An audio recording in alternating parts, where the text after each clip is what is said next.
Ya, perfecto. Empezamos a grabar. Voy a compartir ahora en pantalla, ¿ya? Así que para que comencemos. No sé si se me ve la pantalla compartida en este momento. Valentina, ¿se me ve?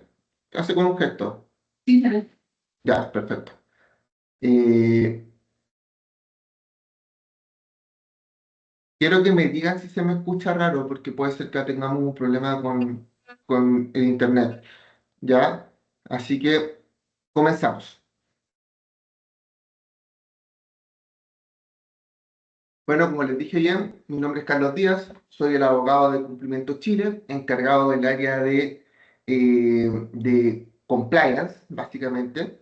Lo que nos convoca hoy es la Ley de Identidad de Género, la Ley 21.120. Esta ley, lo que vamos a ver el día de hoy, son distintos tipos de cosas. ¿Cómo nace la ley? ¿Ya?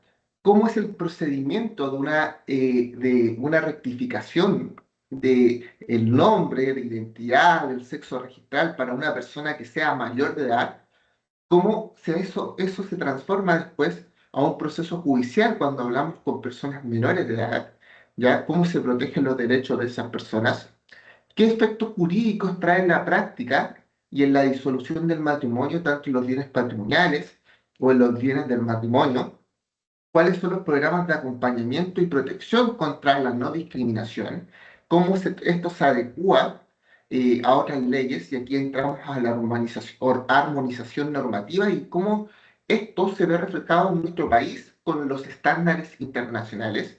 Y después vamos a ver cómo se aplicaría la ley de identidad de género, cuáles son los desafíos que tenemos como comunidad a futuro para enfrentarnos y para que esta ley no sea solamente en el papel y se pueda visibilizar, ¿ya? Entonces, lo primero que vamos a ver es cuál es el contexto de esta ley, cuándo se promulgó y cuándo entró en vigencia, ¿ya? La ley de identidad de género fue promulgada el 10 de diciembre del 2018 y entró en vigencia un año después, el 27 de diciembre del 2019. Y esto marcó un hito, ¿ya? ¿Por qué marcó un hito en derechos humanos? Porque se reconoció la identidad de género como parte de la dignidad humana.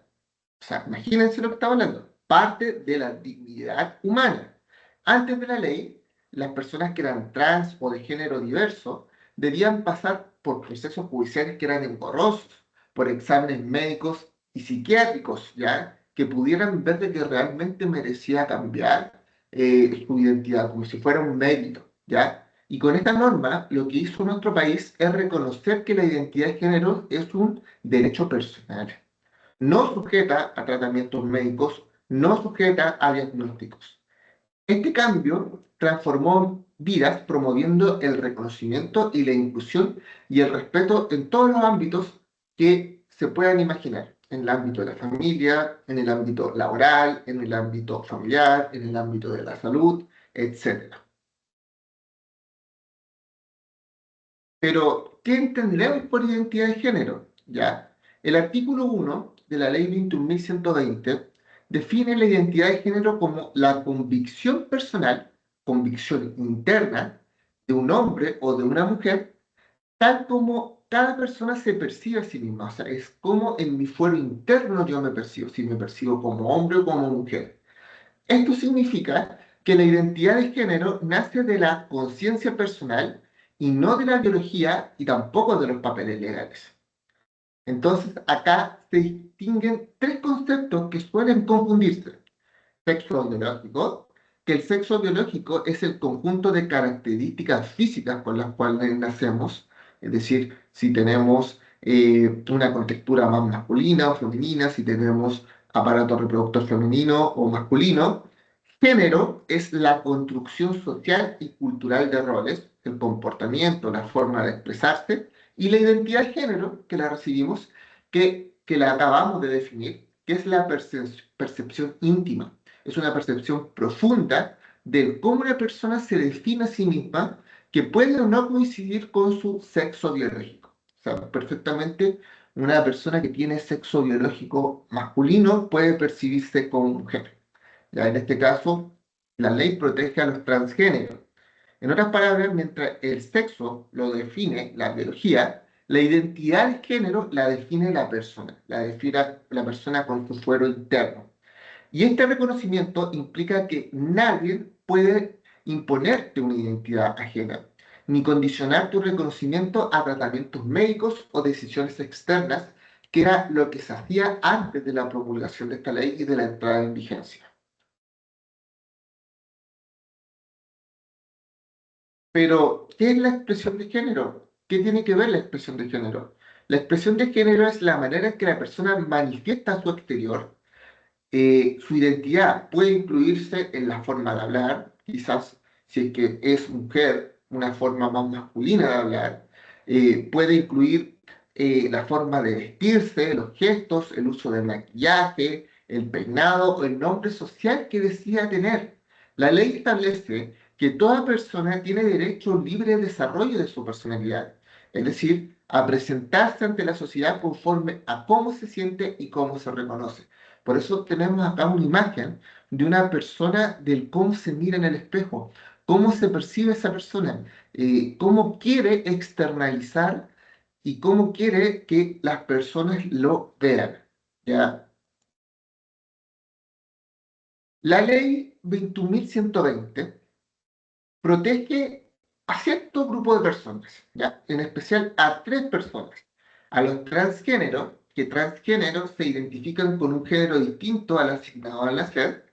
A los transexuales, que además del cambio social o legal pueden optar por tratamientos médicos, lo cual no es requisito, ¿ya? Y a las personas con género no binario, que no se reconocen exclusivamente ni como hombre ni como mujer, pero que pueden elegir qué nombre tener, ya pudiendo o no rectificar su identidad registral.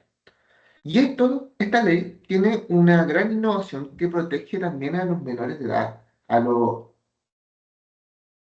adolescentes trans, básicamente porque vamos a ver después que habla de un rango de 14 en adelante, igual a los niños, ojo, con temas de respeto, pero en la práctica para poder cambiarse de nombre, de identidad y de sexo registral, en tribunales tiene que ser de los 14 a los 17 años, que lo vamos a ver más adelante, asegurando el derecho a ser escuchados, ser respetados y a ser acompañados.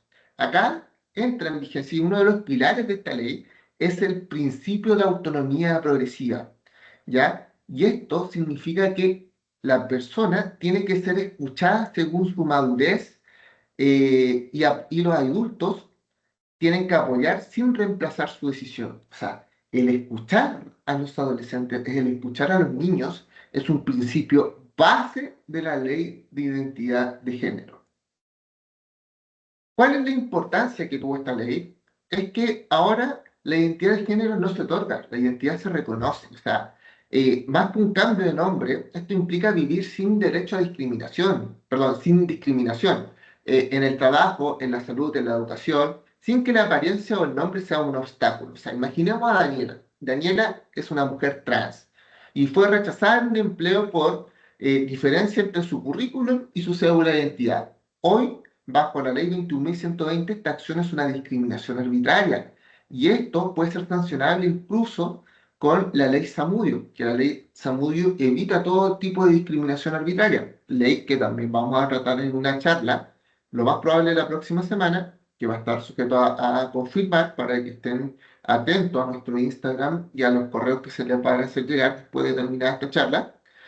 Y lo otro es que reconoce la identidad de género como para vivir con coherencia con uno mismo, ya con dignidad y sin miedo. O sea, esta ley promueve la no discriminación y eso es algo que tienen que tener muy en claro. Pero, ¿cómo rectifico mi nombre? Pueden decir ustedes. ¿Cuál es la forma, cuál es el mecanismo?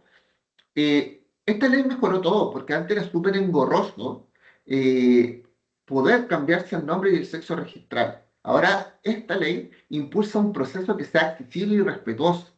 Antes, las personas transgénero, transexuales o de género no binario tenían que hacer juicios civiles, exámenes médicos, procesos invasivos para cambiar su sexo y su nombre. Hoy tanto las personas mayores de edad como menores de edad pueden hacerlo, y las personas de mayores de edad, que es lo que vamos a tratar ahora, lo hacen directamente ante el Servicio de Registro Civil y de Identificación, mediante un trámite que es administrativo, que es confidencial y sin requisitos médicos ni psicológicos, que es el cambio que hay ahora. O sea, el Estado ahora se convierte en un garante de derechos. ¿Qué quiere decir que sea garante de derechos? Que garantiza un derecho adquirido por ley. ¿Cuál es ese derecho garantizado por ley? Al poder percibirme a mí mismo como la persona que yo deseo, identidad de género, ¿ya? Entonces, ese es el derecho que protege actualmente el Estado y es el que está reconocido. El artículo 9 de la ley dice que toda persona mayor de edad puede solicitar hasta 2 veces en su vida, ojo, hasta 2 veces en su vida, la rectificación de su sexo, su nombre registral, para que sean coincidentes con su identidad de género. O sea, imagínense, ya, por ejemplo, en temas de cambio de nombre, que es algo totalmente distinto, se puede solicitar una vez en la vida. O sea, acá la ley me deja el espacio para solicitarlo hasta 2 veces. Esta solicitud se realiza directamente ante el Servicio de Registro Civil y Identificación. Tiene por objeto asegurar que los documentos de identidad como el carnet, los certificados y los registros reflejen la identidad real de la persona, el cómo se siente, el cómo se percibe en su fuero interno. Y esta ley no exige ningún tipo de diagnóstico médico, que es la gran revolución que trajo el año 2019 la ley de identidad de género. Es cómo esta persona se percibe de forma personal, interna y legítimamente. Por tanto, no tiene que demostrarse esto a terceros. ¿Cuál es el procedimiento que se debe realizar? ¿Ya? No importa el domicilio de la persona, puede presentar un requerimiento en cualquier oficina de registro civil. El primer paso es llenar una solicitud. Aquí vemos una persona llenando una solicitud. Y esta solicitud es de rectificación. ¿De qué? De partida de nacimiento, de sexo registral y de identidad de género. Acá esto se tiene que verificar con la cédula vigente, ya o mediante la huella dactilar si se necesita, y informar de manera clara acá el registro civil los efectos jurídicos que implica el cambio. ¿Qué efectos jurídicos? Que todos los certificados van a cambiar. O sea, aquí vamos a ver más adelante que van a cambiar, mi partida de nacimiento va a ser distinta, mi certificado de matrimonio, si es que estoy casado, va a ser distinto, mi certificado de antecedentes penales. Acá se va a interregular que todas las instituciones funcionen y que cambien el nombre que aparezco en algunas instituciones bancarias o en alguna escuela universitaria, etcétera, ¿ya? No obstante, hay algunos efectos jurídicos que no cambian y que vamos a revisar más adelante cuando entremos en esa discusión. Después de presentada la solicitud, hay una audiencia ante el oficial de registro civil y yo tengo que ir con 2 testigos que sean hábiles para declarar. Estas personas pueden ser vecinos, pueden ser compañeros de trabajo o algún conocido. Lo importante es que no sean familiares, ¿ya? Y después, el último paso es la decisión. O sea, el oficial de registro civil va a levantar un acta con declaraciones y antecedentes ya con los certificados, como certificados médicos, psicológicos, se pueden acompañar, no es requisito, ojo, y el director nacional de registro civil en un plazo máximo de 45 días hábiles, que más o menos son 2 meses y algo, desde la presentación de la solicitud, puede dictar una resolución que puede tener la siguiente, puede aceptarla, acogerla, ordenar su rectificación y van a cambiar todos los certificados, puede rechazarla pero fundadamente. Solo si acredita que la identidad de las declaraciones no se verifican. Imaginemos que la persona presentó una cédula de identidad falsa, que puede pasar. Imaginemos de que no fue suficiente, en este caso, que la persona, por ejemplo, fuera interdicta, se averigua. Ahí va a ser rechazada. Declarada inadmisible, únicamente si la persona no es mayor de edad. ¿Por qué? Porque eso se hace mediante un procedimiento judicial. Y este mecanismo lo que busca es equilibrar 2 valores: el respeto a la identidad y la seguridad jurídica en los registros públicos. Esa es la forma en la que se cambia entonces la partida de nacimiento de una persona mayor de edad. ¿Qué características especiales tiene este procedimiento? Nosotros hablamos en otras charlas de la ley de protección de datos y de la vida privada. Hablamos de que existen datos personales y datos sensibles. Los datos personales pueden ser, por ejemplo, un dato personal puede ser que Paola Puentes tiene el nombre y tiene root. Dato personal. Eso es un dato personal. Pero un dato sensible tiene que ser, por ejemplo, si es que ella padece de alguna enfermedad, si es que tiene algo si es que hay algo que no quiere que se muestre al resto del público. Y, por ejemplo, un procedimiento de cambio de sexo registral es un dato sensible. Y es un dato sensible que solamente esos datos tienen que estar en el registro civil y tienen que ser ocupados para eso. El registro civil y ninguna institución puede divulgar o solicitar los antecedentes del cambio sin el consentimiento expreso de la persona. La ley prohíbe cualquier tipo de tratamiento degradante, patologizante, y no puede evaluar la identidad de género como una condición médica. O sea, es un derecho humano que es protegido.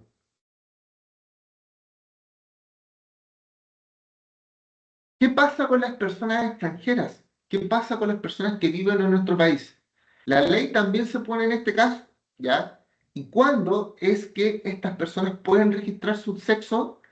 Primero es que el nacimiento esté inscrito previamente en la oficina de registro civil, o sea, que hagan los trámites necesarios, que acrediten su permanencia definitiva en el país, ¿ya? Y una vez cumplidos estos requisitos, el procedimiento es idéntico al que estábamos hablando, de cualquier ciudadano. Es decir, si es mayor de edad, ante el registro civil, y si es que es menor de edad, ante un tribunal en familia. Imaginemos que Ignacio, una persona de 28 años que desde hace años se identifica como mujer trans, decide iniciar un procedimiento de rectificación de cambio de nombre, de género y de sexo registrado. Acude a un servicio de registro civil, presenta su solicitud, asiste a una audiencia con dos testigos, con amigos de confianza, declaran sobre su identidad y obtiene una resolución favorable. Ahora tiene el nombre de Camila. A partir de ese momento, todos sus documentos, cédula de identidad, certificados de nacimiento, todos los certificados que se puedan sacar, imaginar en el registro civil, eh, certificados de antecedentes, van a cambiar con su nombre actual, ¿ya? Registros de salud, registros bancarios. Ninguna institución puede exigir justificar el cambio, ni pedirte certificados médicos. Si alguien se niega a reconocer su identidad, comete discriminación arbitraria y eso es sancionable con la ley Zamudio, ¿ya? Camila comenta algo significativo en este ejemplo. Sentir que el Estado actualmente me ve como soy. ¿Ya? Actualmente hay prácticas del servicio público, por ejemplo, si ustedes entran a la página de FONASA, FONASA tiene actualmente un link en el cual te dice si es que eres persona trans, te pregunta cuál es tu nombre y para qué, para que estos datos se traspasen a tu ficha clínica o a los médicos y te traten con el nombre que se debe. Y esto es una buena práctica, es un protocolo que fue impulsado precisamente por la ley de identidad de género. Y esto refleja cómo estamos haciendo, en conjunto con el sistema público y privado, estamos haciendo un cambio que es rotundo. Pero, ¿qué pasa con las personas que son menores de edad? ¿Ya? La ley dijimos que protege a los niños y debe garantizar el desarrollo libre y seguro de una persona respetando su madurez y autonomía. Antes de esta ley, las familias debían acudir a tribunales sin un marco claro, porque no existía jurisprudencia respecto al tema, ya enfrentando confusión, incomprensión, y hoy existe un procedimiento judicial que es específico para los adolescentes. Y lo que vamos a hacer aquí en este módulo es explicar cómo se hace el cambio de sexo registral de una persona que es menor de edad. ¿Quiénes pueden? Adolescentes. ¿Quiénes se entienden como adolescentes?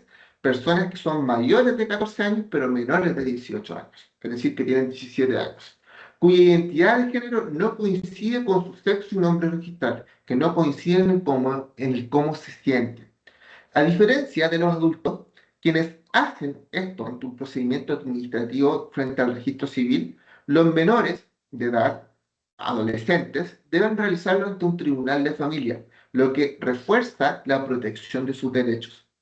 En la práctica, esto permite a los jóvenes que aún dependen de sus padres y tutores puedan obtener un reconocimiento legal de identidad por dentro del marco judicial, donde se evalúan sus condiciones personales, su madurez y su entorno, ¿ya? Y esto muchas veces se hace porque la persona quiere de que en los colegios también haya inclusión, ¿ya? Poder sentirse hombre o mujer en medida de cómo se identifican en género en el establecimiento educacional. ¿Quién puede presentar esta solicitud, perdón, iniciar el proceso? Los tutores. ¿Quién puede ser un tutor? Puede ser padre, madre, puede ser el tutor legal que haya ante un tribunal de familia correspondiente a su domicilio. Es decir, si vivo en Puente Alto, el tribunal competente va a ser el tribunal de familia de Puente Alto. Sin embargo, la ley enfatiza que el adolescente debe manifestar la voluntad. O sea, esto no es de la voluntad del tutor. Acá el adolescente tiene que querer, si no, no tendría sentido. Si existe oposición por parte de los padres, el tribunal tiene la facultad de designar un curador ad litem. Un curador ad litem es un abogado que se representa a los menores de edad, ya inclusivamente a los intereses del menor. ¿Qué datos deben incluirse de los adolescentes y los representantes legales? El nuevo nombre de pila que quiere solicitar, la petición concreta. Esto es una solicitud, esto no es una demanda, ¿ya? La diferencia entre solicitud y demanda es que la solicitud se pide al tribunal y en la demanda tengo una contraparte. Acá no voy a tener una contraparte, ¿ya? La petición rectifica el sexo registral. Los fundamentos de la solicitud, ¿por qué? Ya, porque el adolescente se identifica con tal género, ya, porque esto afecta a su vida cotidiana. ¿Cómo afecta a su vida cotidiana? Los antecedentes familiares, escolares y sociales son relevantes. Todo este proceso se tramita, al igual que en el registro civil, bajo reserva, con ley de protección de datos sensibles. En general, todos los procedimientos de familia, y tiene una audiencia preliminar preparatoria y una audiencia de juicio. La audiencia preliminar señala que una vez aceptada esa solicitud por el tribunal, se convoca una audiencia donde el adolescente comparece con sus padres, con sus tutores y expresa la identidad. Acá volvemos atrás y hablamos del principio de autonomía progresiva, ¿ya? Acá se toma la decisión de la persona. Se puede apoyar la madurez con algún antecedente psicólogo, sería ideal. Aquí estamos frente a un procedimiento de tribunal. ¿Es requisito? No. ¿Puede ayudar un antecedente psicológico y de trabajadores sociales? Sí, o sea, acá es recomendable. Durante la audiencia, el juez va a evaluar la madurez emocional, cognitiva del solicitante, la coherencia y la persistencia de su identidad de género, el cómo lo apoya su red social, su red familiar, y en esta etapa se encarna el principio que les hablé recién, de autonomía progresiva, que reconoce los derechos de los adolescentes a decidir sobre su vida conforme a su desarrollo y su comprensión. Posteriormente, va a haber una audiencia de juicio. Esa audiencia de juicio es para presentar los medios de prueba, para incorporarlos. Se pueden presentar, como les dije, informes psicológicos y médicos. ¿Ya? ¿Son requisitos? No. Pero idealmente presentar un informe psicológico, porque qué mejor que un profesional que pueda respaldar la decisión y la madurez de una persona que un psicólogo más que un juez. ¿Ya? Pero el tribunal también puede solicitar informes de acompañamiento profesional. Ya el tribunal tiene esa facultad en virtud del artículo 23 de la ley, donde especialistas certifican que el joven ha recibido orientación psicológica o social por a lo menos un año, y estos informes no son obligatorios, pero refuerzan la comprensión y el apoyo. ¿Ya?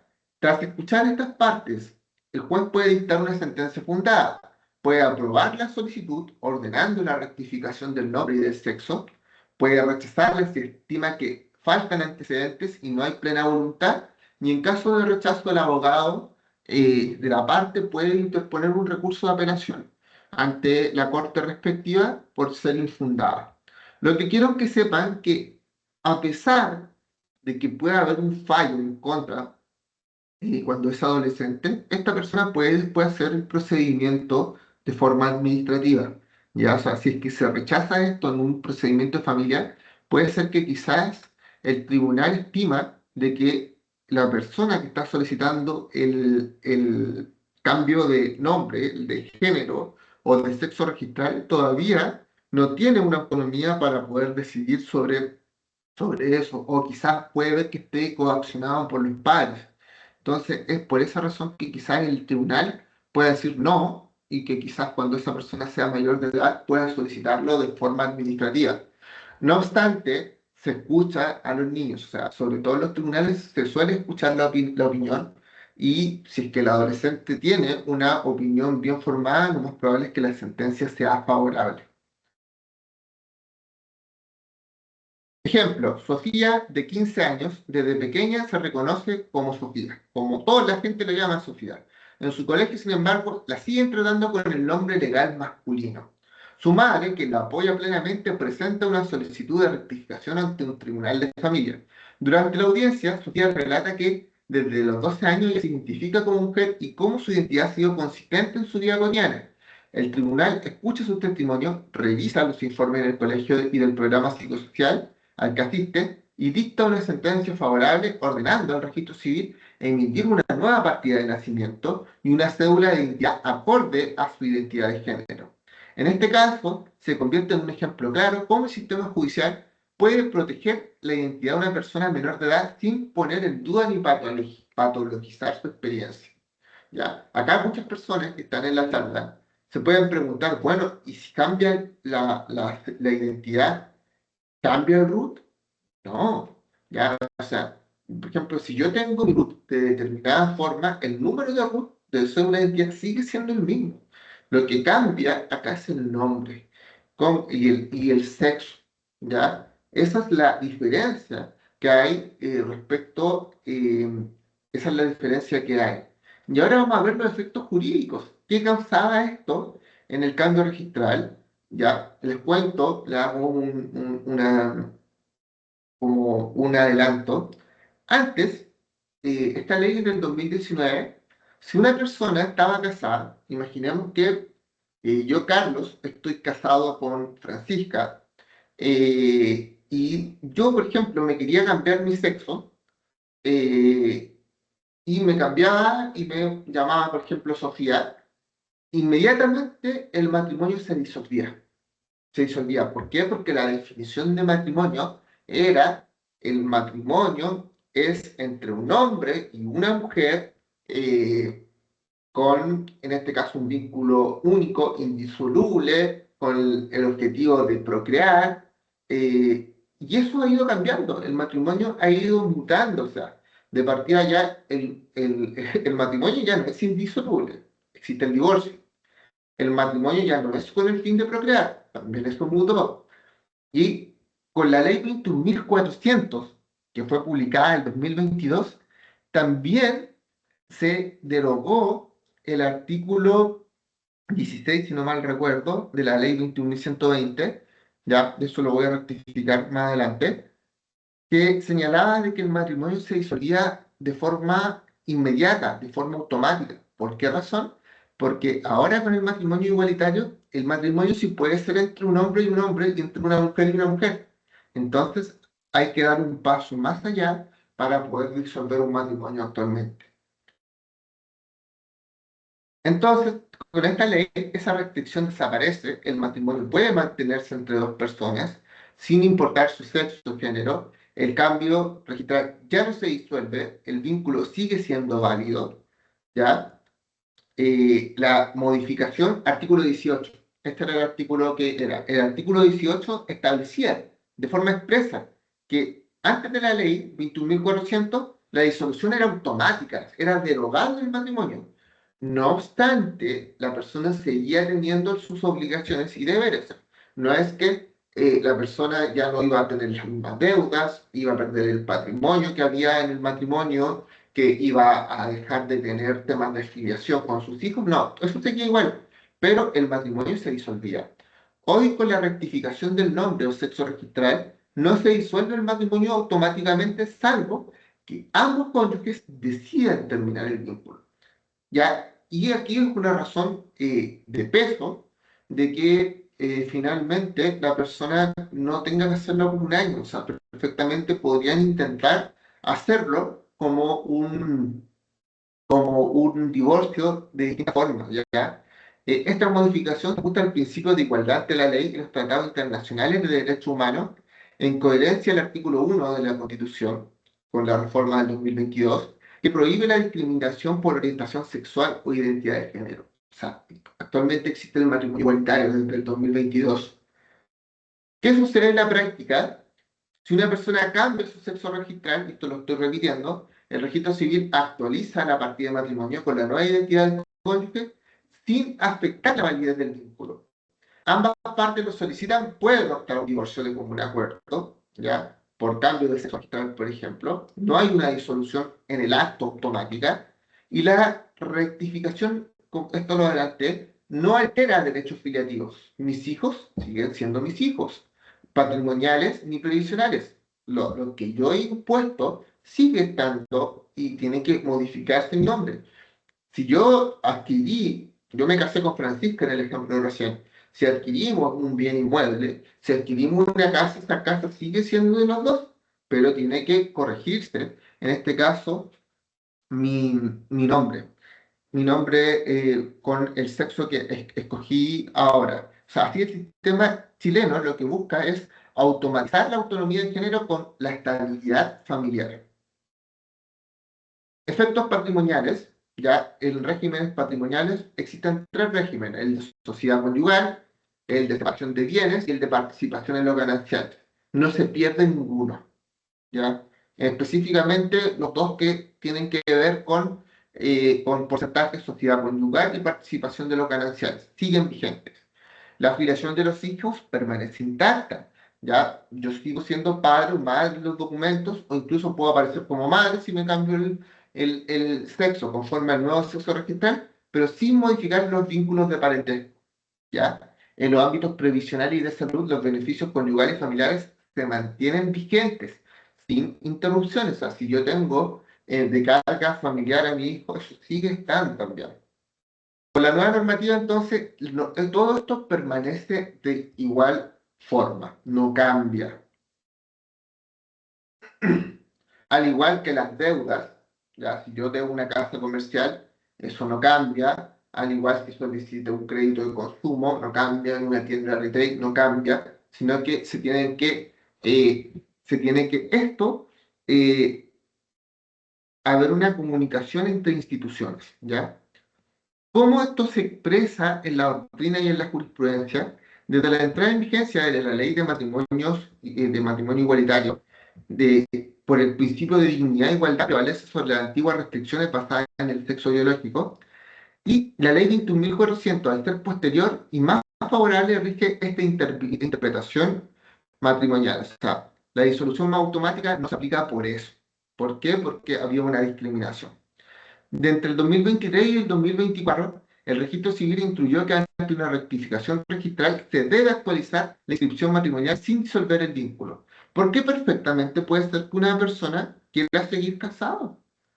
Puede pasar que una persona esté casado y esté enamorado de su pareja, pero se sienta mujer. Ojo, esto no lo habían pensado mucho. No necesariamente quiere seguir que esa persona no quiera seguir con su pareja.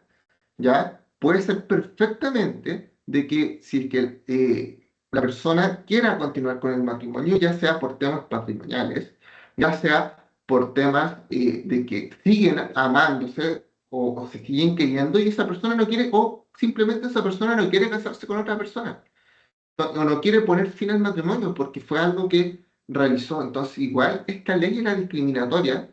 El artículo 18 era un poco discriminatorio porque inmediatamente disolvía el vínculo. Entonces, ese fue el gran cambio que tuvo la ley de identidad de género.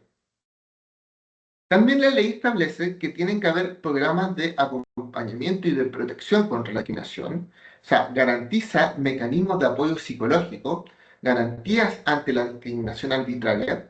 Y estos programas buscan ser una ayuda para los adultos, para los adolescentes, que están en esta transición de cambiarse su género. O sea, no es fácil que de la noche a la mañana te estén llamando de un nombre y después te llamen de otro. Entonces, el Estado lo que busca es que haya un apoyo, ¿ya? La ley entiende que el reconocimiento de género no es solo un acto legal, sino también un procedimiento emocional y un procedimiento que es social. ¿Qué hablan sobre esto? ¿Cómo hablan de estos programas de acompañamiento? Lo señala el artículo 23, que estos tienen que estar a través del Ministerio de Desarrollo Social y el Ministerio de Salud, de implementar programas para los menores de 18 años y sus familias, brindando orientación psicológica, brindando orientación social, brindando orientación médica ya, y para el objetivo es apoyar el desarrollo integral de la persona entregando herramientas para vivir con coherencia su identidad. ¿Qué principios tiene este acompañamiento profesional? Respeto a la autonomía y dignidad personal, acompañamiento sin imposiciones médicas, o sea, acá se respeta en todo momento la voluntad de la persona, el interés superior del niño, del niña y adolescente. Este principio se discute mucho porque no tiene una definición exacta, ¿ya? Pero acá se entiende que es lo mejor que es para la persona. Ya me tocó hacer una especie de tesina en la universidad respecto a esto, y no hay una definición concreta del interés superior del niño. El artículo 3 de la Convención de los Derechos del Niño lo ratifica y dice, todas las decisiones que se tomen sobre un menor de edad tienen que ir conforme al interés superior del niño, pero no hay una definición exacta. Entonces, por eso es que siempre se habla de qué se entiende por interés superior del niño, pero se entiende el bienestar propiamente de la persona. O sea, se puede idear una especie de definición y Chile, en sus tratados internacionales que se encuentran vigentes y ratificados, está la Convención sobre los Derechos del Niño. Confidencialidad absoluta, como lo que dijimos recién con el ejemplo con una de las alumnas. Esto es un dato sensible, debe protegerse por la Ley de Protección de Datos. El apoyo puede incluir sesiones psicológicas, asesorías familiares, orientación en la salud reproductiva y vinculación con redes de apoyo. ¿Quiénes pueden ejecutar estos programas? Pueden ser sociedades sin fines de lucro, pueden ser organismos públicos como el Ministerio de Salud, Servicio Nacional de Protección Especializada, las entidades como fundaciones o corporaciones sin fines de lucro tienen que estar acreditadas por el Ministerio de Desarrollo Social y deben evitar prácticas invasivas de corrección. O sea, el Ministerio de Desarrollo Social es el encargado de regular los estándares. Hay un estándar de supervisión y de capacitación para que la gente pueda ayudar en este caso, a apoyar y el acompañamiento de las personas que quieran cambiarse el sexo registral o la identidad de género. ¿Qué nos dice la ley sobre la discriminación arbitraria? Está prohibida. ¿Cómo se junta esto en la práctica? Con la ley Zamudio. Establece expresamente, ninguna persona, institución pública o privada puede realizar actos o omisiones, ¿ya? Que significan la exclusión, perturbación y amenaza a los derechos de alguien por motivo de su identidad o expresión de género. Esto significa que las escuelas y las deben respetar el nombre social, la expresión, el uniforme conforme a la identidad de género. Ya, o sea, si la persona ya tiene un sexo registral de mujer, déjenla que se vista como mujer. ¿Ya? Los centros de salud deben garantizar atención digna y personalizada sin exigir documentos que desconozcan la identidad reconocida. Los empleadores no pueden negar tu contratación. O sea, si yo por ejemplo, a Alejandro Hortalaos, no lo contrato porque en este caso la persona tiene otra identidad de género, voy en contra del mismo Código del Trabajo.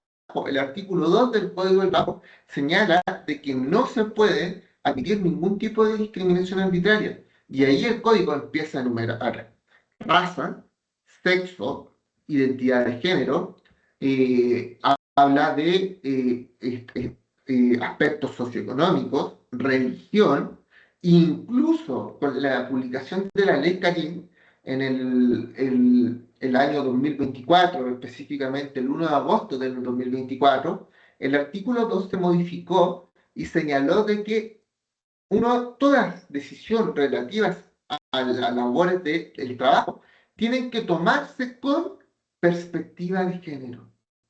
Imagínense, perspectiva de género. ¿Qué hablamos desde perspectiva de género? Hablamos de perspectiva de género que, por ejemplo, tanto Tanya como Gisela, como Ivana o como Alejandro, o una persona que sea transgénero, somos iguales en dignidad y de derechos. Somos todos iguales para el efecto de la ley. Ya no importa si somos hombre o mujer o si tenemos otra identidad de género. Y eso es lo que tiene que promover el Código del Trabajo. ¿Ya?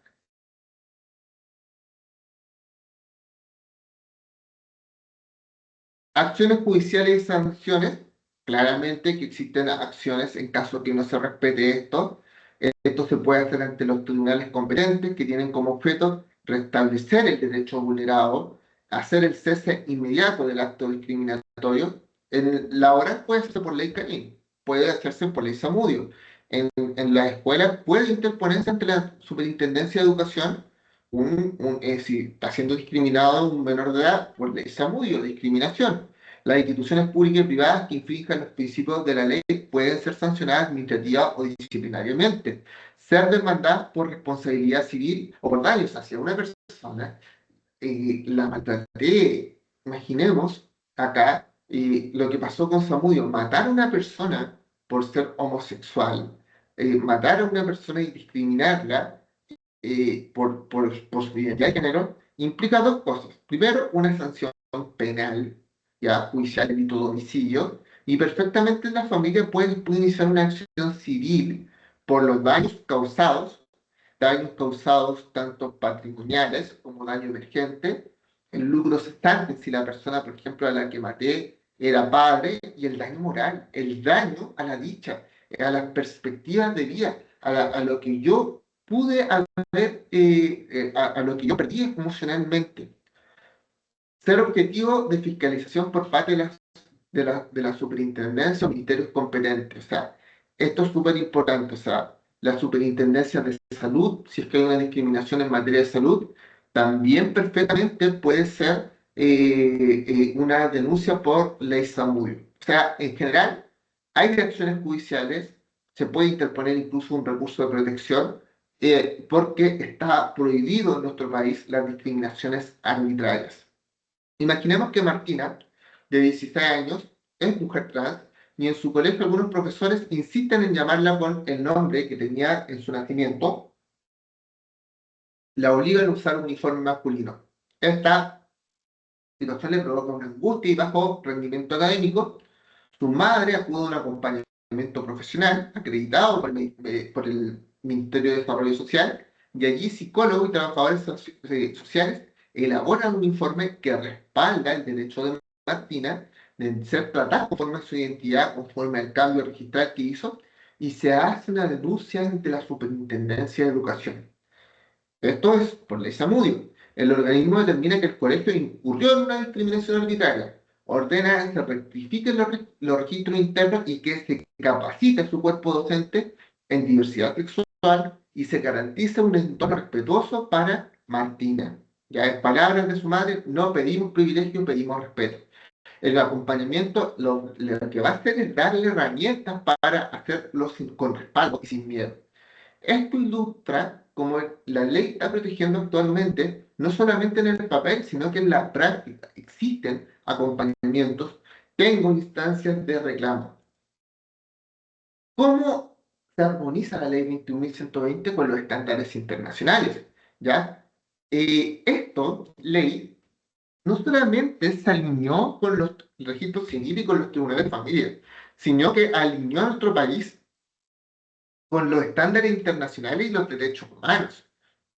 O sea, el reconocimiento de la identidad de género actualmente es una obligación jurídica, respaldada por tratados internacionales que ya estaban vigentes por nuestro país. ¿Y cómo esto se ve reflejado? Esto se ve reflejado, por ejemplo, en temas de que se han modificado varios cuerpos legales para que se están adecuando con la nueva realidad. O sea, se han modificado en el ámbito civil, en el ámbito del matrimonio, familiar y antidiscriminatorio. El mismo Código Civil se incorporaron ajustes relacionados con la validez del nuevo registro de identidad, asegurando que los actos jurídicos celebrados antes del cambio de nombre o sexo sigan siendo plenamente válidos. Y esto genera historia civil, laboral y patrimonial de una persona que no se anule ni se reescriba, sino que se reconozca de forma continua y coherente con su nueva realidad. Es decir, todos los actos comerciales, actos jurídicos. ¿Cómo se define acto jurídico? Como manifestación de la voluntad hecha con la intención, en este caso de prestar el consentimiento para celebrar un acto, porque así la ley lo permite o lo permiten las personas. Es decir, si yo con Alejandro hago un contrato donde le vendo esta casa, un contrato de venta, esto es un acto jurídico. Yo le vendí a Alejandro esto y es un acto jurídico o un contrato de compraventa de un bien inmueble. Eso sigue estando vigente a pesar de que yo me cambie el sexo registral. ¿Ya? Y esto es algo que modificó el Código Civil. Y quizás van a haber muchas modificaciones más respecto al Código Civil. Por ejemplo, el artículo 1 señala que familia, se entiende que familia es las que están conformadas por un matrimonio entre un hombre y una mujer y que tienen hijos. Eso dice el artículo 1. Y eso actualmente está obsoleto porque perfectamente dejamos afuera muchos tipos de familia. Por ejemplo, no solamente familias homoparentales, sino que dejamos fuera, por ejemplo, si una persona vive con sus dos abuelos, dejar de ser familia. Eso es algo que se discute hasta el día de hoy. Si una persona vive con sus hermanos, dejar de ser familia. Si yo vivo solamente con mi mamá, dejo de ser familia. Si vivo solamente con mi papá, dejo de ser familia. Entonces, todas esas modificaciones son las que tendrían que modificarse en el Código Civil. La ley de matrimonio civil, ya, que modificó el tema de la disolución automática, se cambió con la ley 20.400, con la ley de matrimonio igualitario. Son cosas que han ido avanzando. O sea, el Código Civil, que data de la era de Andrés Bello, está siendo modificado paso a paso. La ley Zamudio se amplió la categoría protegida de identidad de género a identidad y expresión de género. Una cosa es cómo me percibo y la expresión es cómo me manifiesto en el exterior. Con ello la ley entiende su alcance a las manifestaciones externas de identidad, como nombre social, la forma en la que he visto, la forma en la que hablo, impidiendo que la discriminación pretenda castigar la expresión personal. Y estas modificaciones reafirman todas las normas deben interpretarse bajo el mismo prisma de dignidad y de igualdad. Entrada en vigencia y adecuación. O sea, dijimos que esta ley entró el 27 de diciembre de 2019 y durante este periodo se realizaron acciones claves. El artículo 26 eh, estableció que tienen que haber elaboración de reglamentos, ya que tenga que ver capacitación de funcionarios, a tribunales, servicio público. O sea, esto es lo que siempre falta en estas charlas que doy los días viernes, capacitación. La ley necesita capacitación. Quizás muchos de ustedes sabían, o quizás aquí he conectado personas que les interesa porque tienen un conocido, o porque quizás ellos son transgénero, o tenemos personas que tienen algún hijo y quieren enterarse cómo funciona esta ley, y la ley no se enseña en la práctica, ¿ya? Entonces, estas instancias tienen que ser aprovechadas.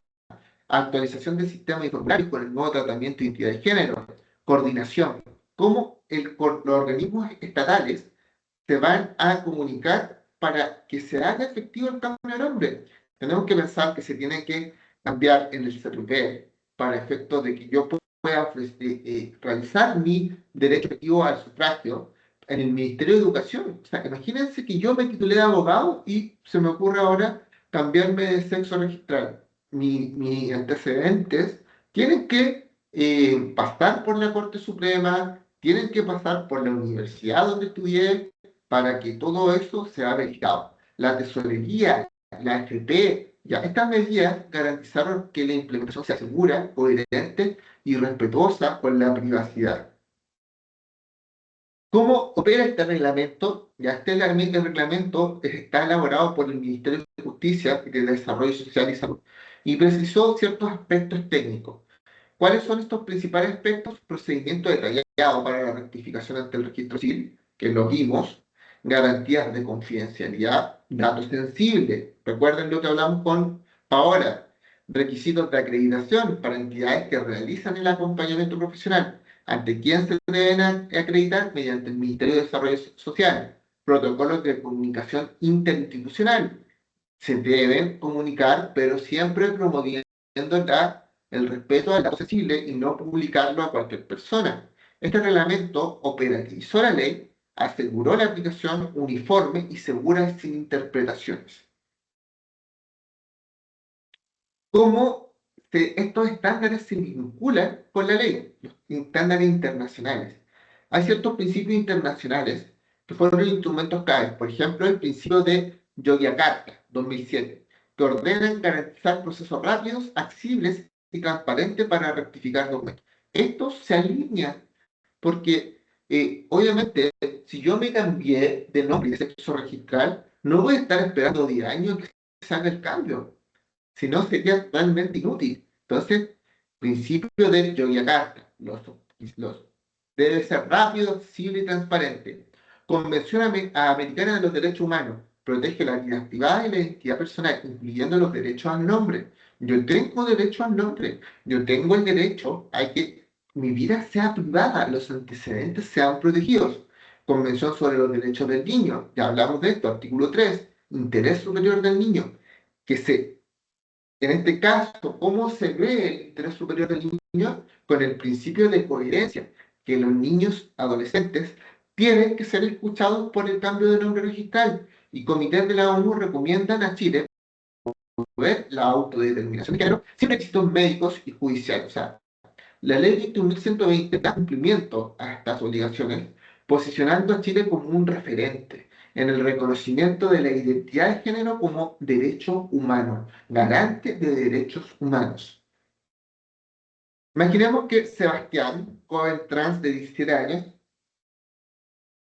obtuvo una sentencia favorable, se cambió el nombre, ya actualmente es hombre, y al momento de inscribirse para rendir la PAES, en el sistema, por ejemplo, se le mostraba el nombre de Javiera. Bueno, gracias a la coordinación entre el Ministerio de Educación y el Registro Civil, se tiene que actualizar la identidad de las bases de datos y el certificado del puntaje y matrícula universitaria que se emitieran con el nombre actual. ¿Cuál es el nombre actual? Sebastián. Este caso muestra cómo la armonización normativa no es un detalle administrativo, sino un componente esencial de respeto y de dignidad, ¿ya? Y eso es sumamente relevante. Ya para terminar, ya vamos a hacer algo de cuáles son los principales desafíos que tiene la ley y todo esto. La ley 21.120 no es solo un texto jurídico, sino que es un conjunto de artículos que reflejan un cambio profundo en la sociedad, ¿ya? Concibe la dignidad humana y la libertad personal. Aquí vemos una foto de personas caminando libremente por la calle. O sea, durante años las personas trans, las personas transgénero, las personas de género binario, se vieron invisibilizadas, siendo que era una realidad, y tenían que luchar para poder, con un procedimiento más engorroso, para poder cambiar su nombre, siendo procedimientos invasivos. Esta ley lo que hizo fue marcar un antes y un después y reconoció a un derecho a existir tal como uno es, que se perciba mi fuero interno, ¿ya? Esta ley, el verdadero valor de la identidad de género se refleja en la aplicación diaria. Cuando una persona trans obtiene una nueva cédula sin miedo, cuando una persona es llamada por el nombre que quiere tener, cuando se actualiza sin traba, cuando la familia acompaña sin juzgar, ¿ya? Cada gesto convierte esta ley en una herramienta de inclusión y respeto. La implementación requiere una mirada que sea transversal. Se requiere educación, tanto en las empresas, en las instituciones, en las instituciones de salud, en la institución privada, educativa, para que cada entorno se convierta en un espacio que valide la identidad y promueva el bienestar de la persona. Y para esto es sumamente importante el lenguaje, el cómo nos tratamos, ¿ya? Esto es uno de los grandes desafíos que tenemos como comunidad, el lenguaje, el cambio cultural, ¿ya? El cómo nos relacionamos. El respeto comienza por el nombre al que nos dirigimos a una persona. O sea, si tengo un amigo que se cambió de nombre y se siente que es mujer y actualmente se llama Javiera, yo no lo voy a seguir llamando como Matías. O sea, tengo que respetar a la persona. Ahí está la barrera del respeto. El lenguaje es un vehículo de dignidad. Me gusta esta palabra. El lenguaje es un vehículo de dignidad. Porque cuando una persona es tratada conforme a su identidad, se le reconoce humanidad. Cuando se ignora o se ridiculiza su identidad, se le niega el derecho a existir plenamente. Por eso es que invitamos a repensar en cómo nos comunicamos, no como corrección política, sino como un acto de respeto y de empatía hacia las personas que nos rodean, familiares, compañeros, aunque me caiga mal alguien. Eso es mostrar respeto y educación. La ley invita a un cambio social, a un compromiso colectivo, a construir una cultura desde el respeto, más allá del cumplimiento. En los colegios implica educar con empatía y diversidad. En trabajos, crear espacios inclusivos y protocolos de respeto. La ley Karim. La ley Karim, uno de los principios rectores es la identidad de género y perspectiva de género. En los servicios públicos, atender sin prejuicios ni cuestionamientos. Cada actor social tiene un rol esencial. El Estado, las empresas, la educación y la familia. El Estado a garantizar los derechos. Las empresas a promover la inclusión, a tener protocolos de prevención. La educación a formar conciencia, a educar eh, a todos los funcionarios de educación, profesores, inspectores, personal del aseo, las familias, a brindar apoyo emocional y de aceptación. Fernanda, mujer trans de 35 años, tuvo que enfrentar un proceso judicial largo y humillante para cambiar su nombre antes de la ley. O sea, acá tenemos, una persona tuvo que presentar exámenes médicos, exámenes psicológicos, exámenes psiquiátricos, y años después acompañó a su sobrino trans al registro civil y gracias a la ley obtuvo una nueva cédula en menos de 2 meses. 2 meses y medio, pensando que son 45 días hábiles. Tía, por fin me siento como soy, le dijo. Fernanda comprendió entonces que la ley no es solamente un cambio en los documentos, sino en la forma en que el país mira a las personas trans. La ley no entrega privilegios, sino que restaura derechos a vivir con coherencias y libertad. Desafíos, aparte del lenguaje digno, este es un avance histórico, mayor capacitación. Siempre hablo de la capacitación. Nosotros como organismos de capacitación vemos estos vacíos en las empresas. Mayor capacitación tanto en el ámbito público como privado. Incorporación de políticas de inclusión trans a empresas o instituciones educativas. Ya, hablamos una incorporación de políticas, la que tiene FONASA. Eso es un claro ejemplo. Ya, reformas complementarias en salud y educación para garantizar la igualdad en acceso, fortalecimiento de programas de acompañamiento y redes de apoyo, que sean más, ya. El objetivo no es solamente aplicar la ley, sino construir un país donde no sea tolerada la diversidad, sino que sea celebrada, no tolerada. Un Chile donde el reconocimiento legal se traduzca en bienestar social. Entonces, ya terminando esta charla, la ley 21.120 es una reforma legal. Más que una reforma legal, es una declaración de principios, ¿ya? Dejamos 5 grandes lecciones en la aplicación, ¿ya? La identidad es una garante de derechos humanos. No se pide permiso para pedir quién uno es, ¿ya? Es un reconocimiento legal. Que esto valida lo que ya existe. El Estado debe garantizar y no juzgar. Su deber es asegurar derechos con libertad y confidencialidad. Vimos que en esta ley se respeta la infancia y la adolescencia. Ya se tiene que haber apoyo, no desconfianza. Tenemos que la autonomía progresiva es un principio pilar en esta ley, donde se reconoce la capacidad de decidir sobre uno mismo. Vimos que la sociedad civil debe respetar el cambio a través del uso del lenguaje. Las escuelas, las empresas y las familias, respetar los espacios donde la inclusión se hace realidad. La ley es el comienzo, no es el final. O sea, reconocer la identidad de género es el primer paso hacia una cultura de empatía y respeto permanente. Y básicamente esto fue la charla de este viernes. Muchas gracias por ponerme atención. Doy espacio a las preguntas. Muchas gracias.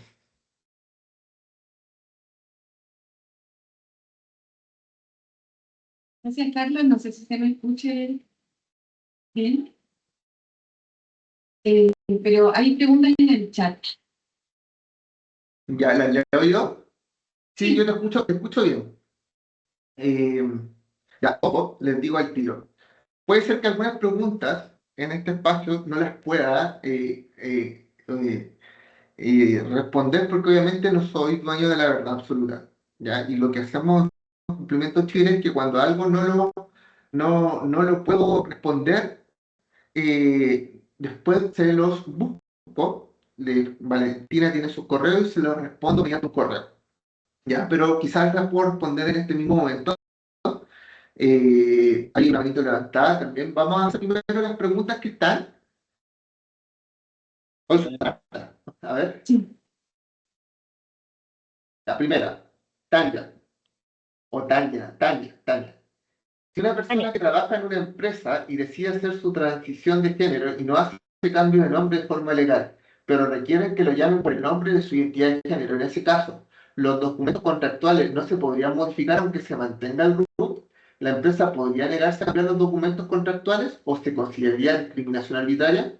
No, pues en ese caso, si ella todavía no tiene los cambios de nombre, tú puedes hacerlo como empresa, respetarla en este caso, y llamarla por su nombre, ¿ya? Pero si ella no ha hecho el cambio legal donde se han modificado sus documentos, como su partida de nacimiento, o no se ha cambiado en este caso su nombre de tía, eh, los documentos contractuales no pueden utilizar el nombre nuevo, ¿ya? ¿Por qué? Porque los documentos contractuales, en este caso, eh, cualquier contrato, lo que busca en este caso es,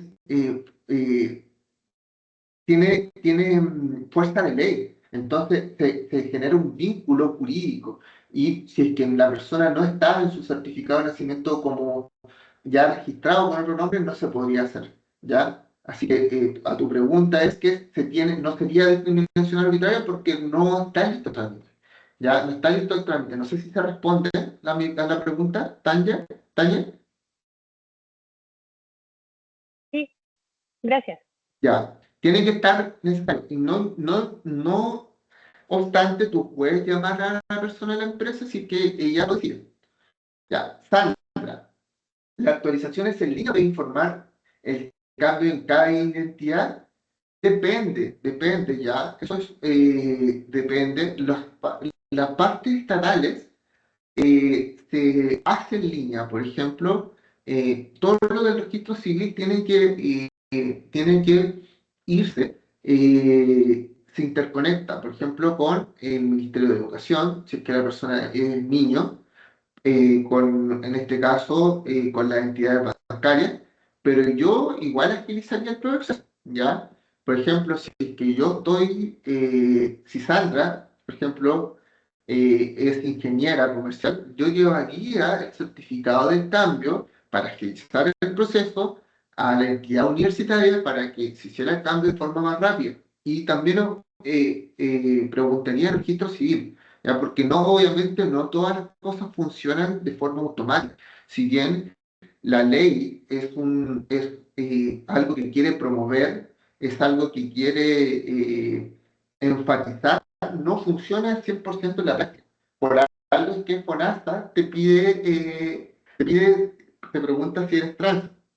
Entonces, yo creo que en este caso la respuesta es en algunas empresas. Por ejemplo, el registro civil va a tener interconexión con todos tus datos, con todos tus certificados de nacimiento, certificados de matrimonio, certificado, se va a poner de acuerdo con el matrimonio, va a aparecer en temas de filiación, en temas de salud, pero no obstante, por ejemplo, en temas educacionales o en temas del trabajo, yo llevaría los documentos, ¿ya? Porque no hay nada expreso, pero debería hacerse así.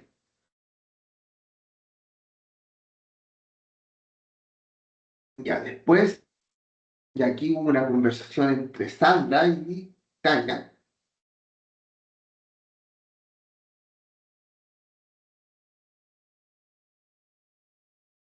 Ya, aquí una consulta. Después envían el enlace de grabación, sí. Después se envía la ley, se envía el enlace de grabación y se envía la presentación de PowerPoint.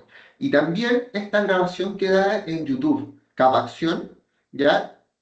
Para poder ser acreditados en estos cursos, no sé si esta está disponible todavía, Valentina. Pueden hacer el taller gratuito en la página de Cumplimiento Chile, que son los videos que también están grabados por mí, y pueden obtener una acreditación. Diana, en una ficha clínica, órdenes médicas, debo cambiar el nombre de la persona, aun cuando no se haya cambiado legalmente en el registro civil. En el caso de no hacer, ¿se consideraría discriminación arbitraria? No. Tiene que ser una vez que aquí manda el registro civil. Cuando estás con tu certificado de nacimiento, opera en las otras instituciones. ¿Ya? Eh, Ivana, ¿se puede utilizar el nombre social en los contratos de trabajo de una persona transgénero que no ha hecho el cambio de su nombre ante el registro civil? Lo había visto en la ordenanza 1533, pero siempre me quedó la duda. ¿Ya?